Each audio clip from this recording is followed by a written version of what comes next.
تو آپ اس میں اعلیٰ سے اعلیٰ بیج بھی ڈال دیں، سیڈز ڈال دیں، تو وہ عمدہ پیداوار نہیں ہوتی۔ بالکل اسی طرح سے جن لوگوں کے دل اچھے ہوتے ہیں، جن کی نیت اچھی ہوتی ہے، جن کی سوچیں اچھی ہوتی ہیں، اور جو اعلیٰ ظرف ہوتے ہیں، تو چھوٹے چھوٹے کام میں بھی اللہ کی نظر میں وہ بہت پسندیدہ ہو جاتے ہیں۔ اب اچھی سوچ کے بعد جو ہمارا دوسرا امتحان ہے، اس کا قول یعنی اس کی گفتگو میں ہے۔ لہذا انسان کے دائیں بائیں دو فرشتے ہر وقت بیٹھے ہیں، اس کے ایک ایک لفظ کو لکھ رہے ہیں۔ قرآن میں اللہ رب العزت فرماتے ہیں وَإِن كُلُّ نَفْسٍ لَمَّا عَلَيْهَا حَافِظٌ، کوئی شخص ایسا نہیں ہے جس پر نگران موجود ہو۔ ایک اور جگہ اللہ رب العزت فرماتے ہیں وَإِنَّ لَكُمْ عَلَيْنَا لَحَافِظِينَ لحافظین کرامن کاتبین، یقیناً تم پر حفاظت کرنے والے کسی معزز کاتب، جو فرشتے ہیں جو انسان کی ہر بات کو لکھ رہے ہیں۔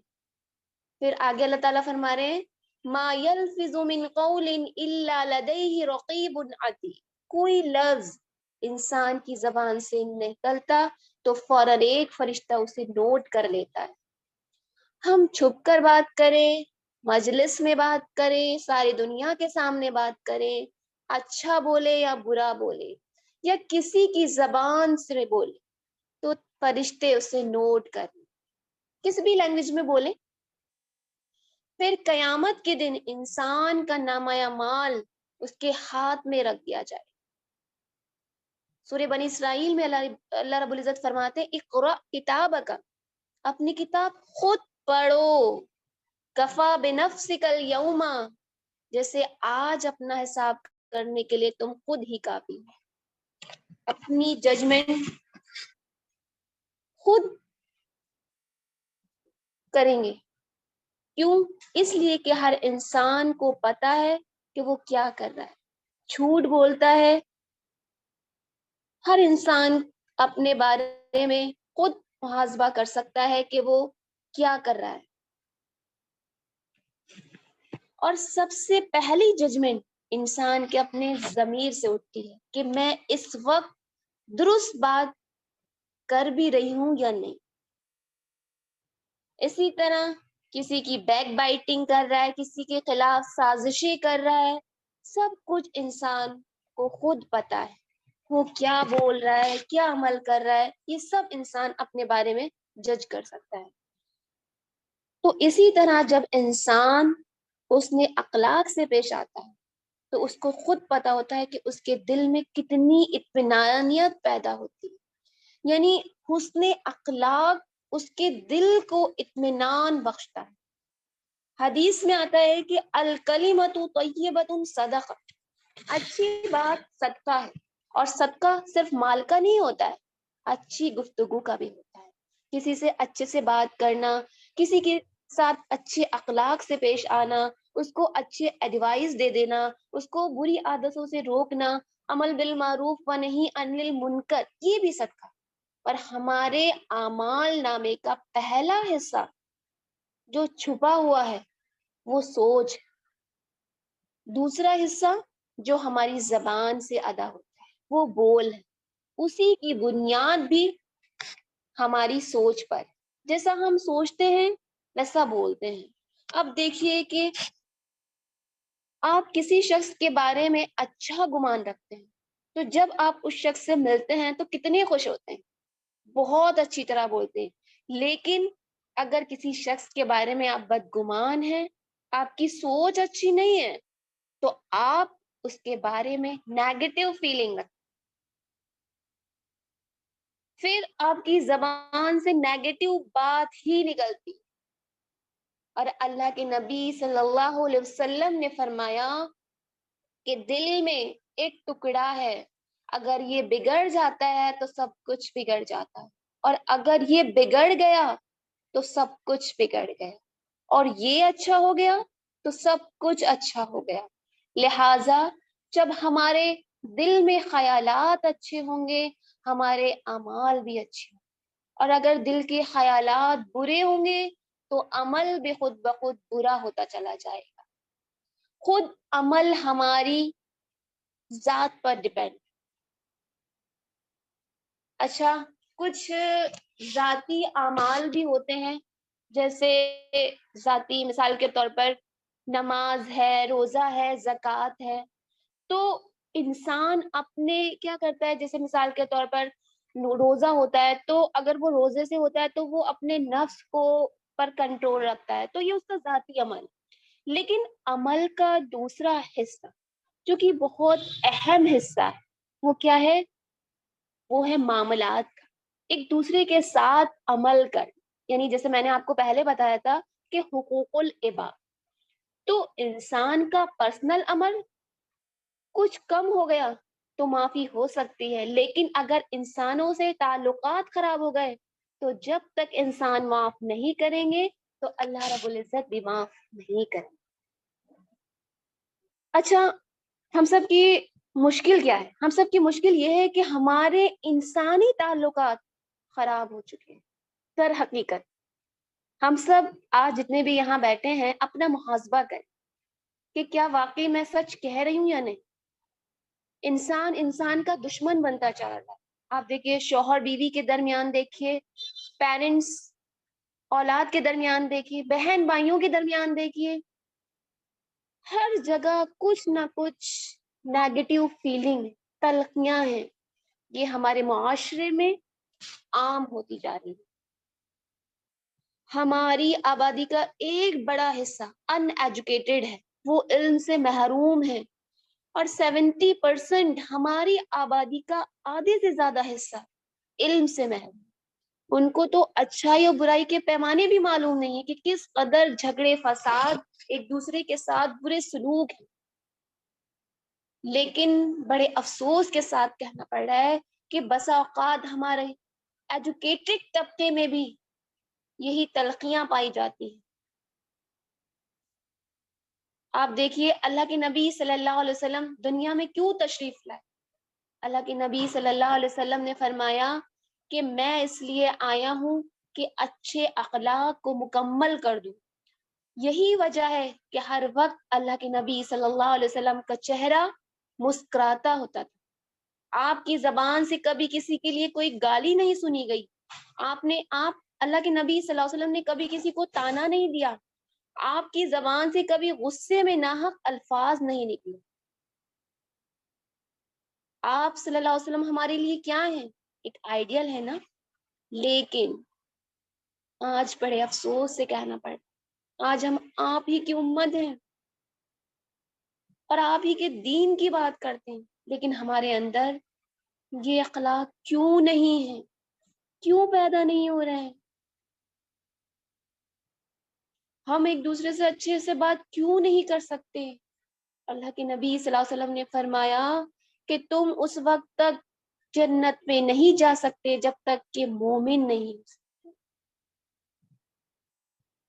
جب تک کہ تم مومن نہیں بن سکتے،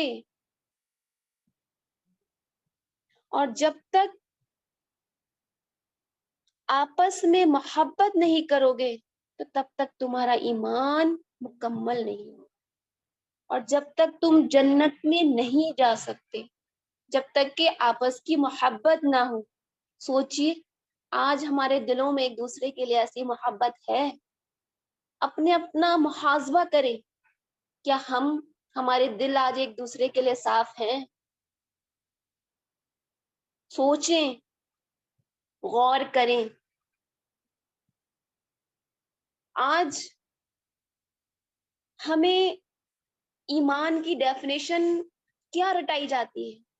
ہم سب جتنے یہاں بیٹھے ہیں یقیناً ہم سب کو صرف یہ ڈیفینیشن رٹ گئی ہے، آمنت باللہ و ملائکتہ و کتبہ و رسلہ والیوم الاخر، بس یہی رٹی. لیکن اس سے آگے بڑھ کر ایمان کے تقاضے کیا ہیں؟ اس کا دائرہ کار کیا ہے؟ کیا ہم نے کبھی سوچا ہے اس بارے میں؟ جو ہم افسوس سے کہنا پڑ رہا ہے، جو ہم کبھی سوچتے ہی نہیں. جسے اللہ کے نبی نے ایمان کا اخلاق بتایا.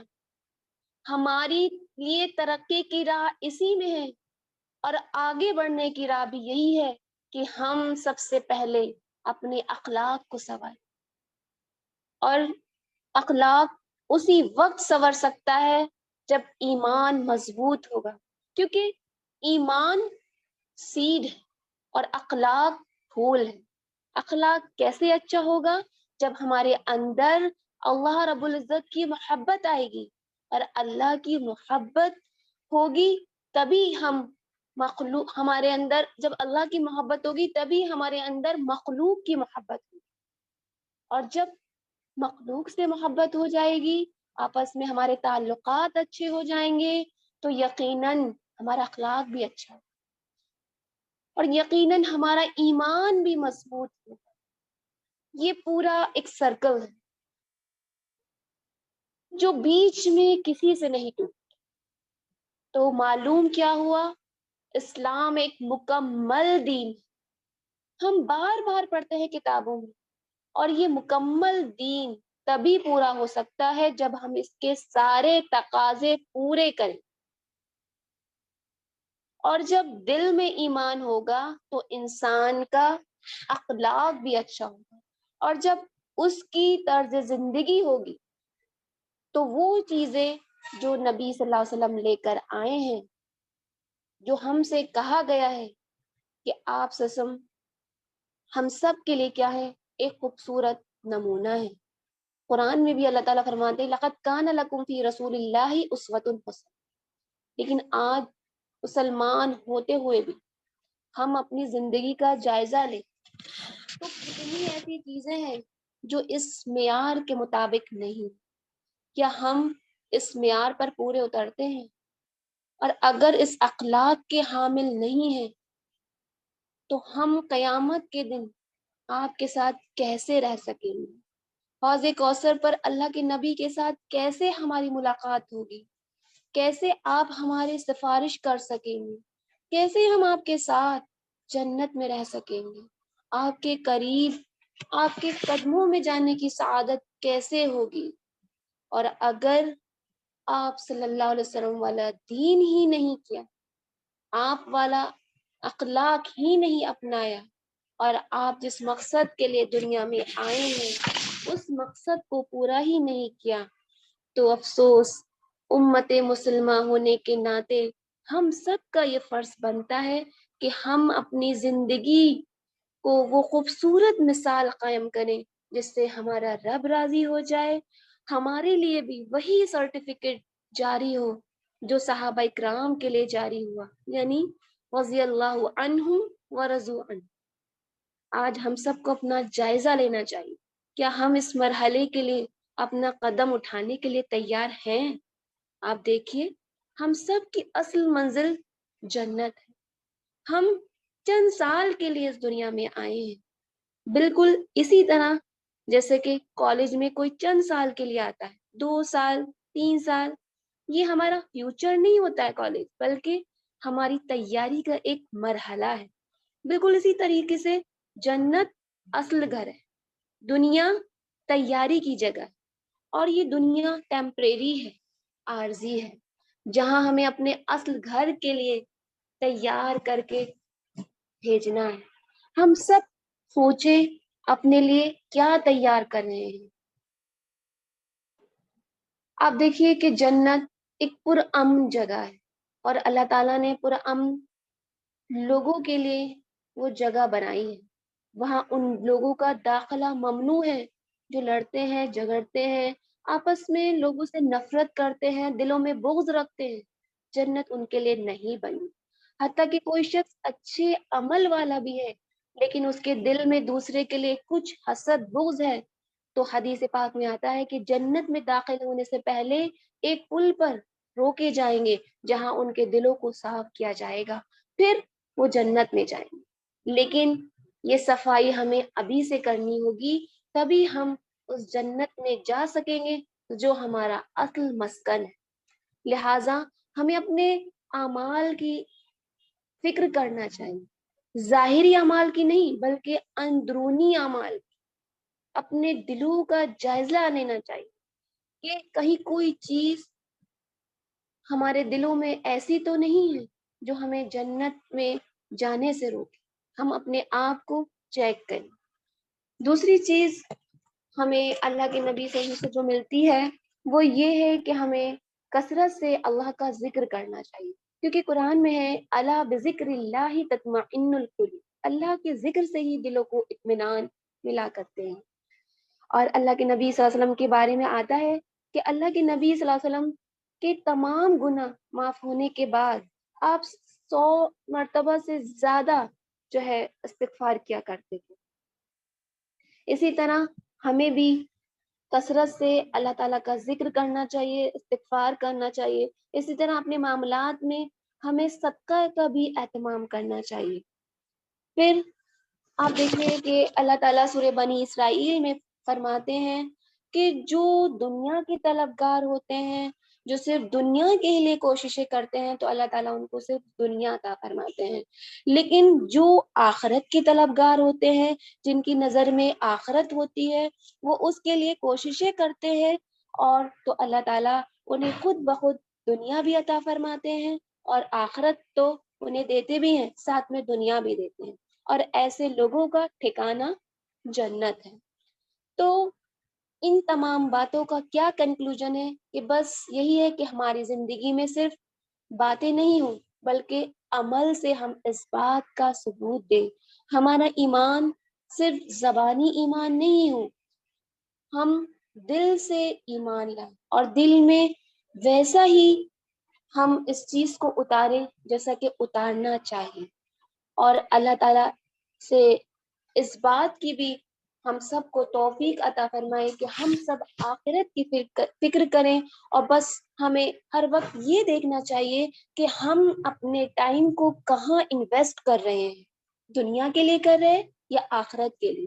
ہر انسان اپنا محاسبہ خود کر سکتا ہے کہ وہ اپنا ٹائم کہاں لگا، کہاں اپنا ٹائم انویسٹ کر رہا ہے. اللہ تعالیٰ ہمیں اس بات کی توفیق عطا فرمائے کہ اپنی زندگی کا مصرف جانے جہاں ہمیں اپنی زندگی کو انویسٹ کرنا چاہیے تو ہم صرف اور صرف اللہ ہی کے لیے اپنی زندگی کو انویسٹ کریں، اور آخرت جو ہمارا اصل گھر ہے، جنت جو ہمارا اصل گھر ہے، ہمیں اس کی فکر کرنا چاہیے اور اسی کے لیے ہمیں کوششیں کرنا چاہیے. وما علینا الا البلاغ. اور اس شعر کے ساتھ میں رخصت ہونا چاہوں گی. میری زندگی کا مقصد میری دی کی سرفرازی، میری زندگی کا مقصد میرے دی کی سرفرازی، میں اس لیے مسلماں، میں اس لیے نمازی. سبحان اللہ و بحمدہ، سبحانک اللہم و بحمدک، نشہد ان لا الہ الا انت، نستغفرک و نتوب الیک. السلام علیکم و رحمۃ اللہ وبرکاتہ. ربنا تقبل منا انک انت السمیع العلیم وتب علینا انک